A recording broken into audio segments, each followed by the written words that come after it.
Far Westeko euskal ahotsak. Horixe izan da aurtengo literatura jardunaldiaren gaia. Gurekin izan ditugu hemen Eskoriatzan Gloria Totorika Buena, Frank Bergon, Bernardo Atxaga eta Miguel Angel Elustondo.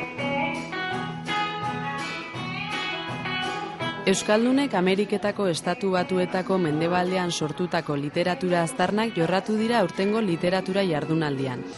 Artzainek, emakume ostalariek, urrearen bila joandakoek, mehatzetan lan egiten zutenek, Far Westen Euskal Herria txiki bat sortu zutenen ondorengoek urruneko istorio horiek gerturatu dizkigute. Istorio horiek gure historia osatzen dutelako. Bizitza hobeago baten bila joandako gazteen seme-alaba eta hiloak dira egungo Far Westeko euskal ahotsak. Lo que se siente es algo de orgullo de ser las dos cosas, de poder añadir identidades.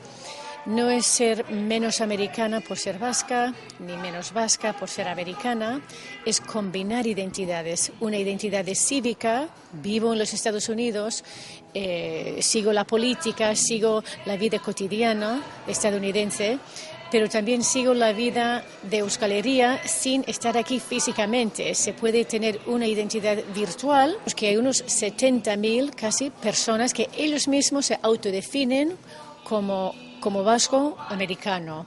Miguel Angel Elustondo oraingo euskal munduaren erretratura hurbildu gaitu kontakizun ikusentzunezko eta argazkiekin. Literatura lanetan eta prentsan edota kantuetan, Estatu Batuetara emigratutako euskaldunek utzitako lekukotza eman digu berriz Bernardo Atxagak. Bide badaz, esatuako gu behin ez dugu esaten diaspora. Hori ez dugu erabiltzen. Guk erabiltzen dugu emigrazioa. Izan ziren emigranteak. Gero diaspora, diaspora da zer dan jakin marko izatea. Gu nahiago dugu esatea emigrazioa. Haizian emigrantea. Joan ziren gozia pasatzen zuelako, gerra zeudelako. Abentura nahi zutelako ere bai batzuk. Basque Americans in American literature have played a very small role, but a significant role since the 1960s. Ameriketako euskal musikaren arima irudikatzen duen Amuma Seisno taldeko abeslariarekin, virtualki elkarrezketa divertigarria izateko parada ere egonda jardunaldi honetan. Jardunaldiari bukaera emateko Gernikako Audience musika taldea etorri da ona eta jada jendea zai dago beraien emanaldirako. Hurbila urrun, urruna hurbil.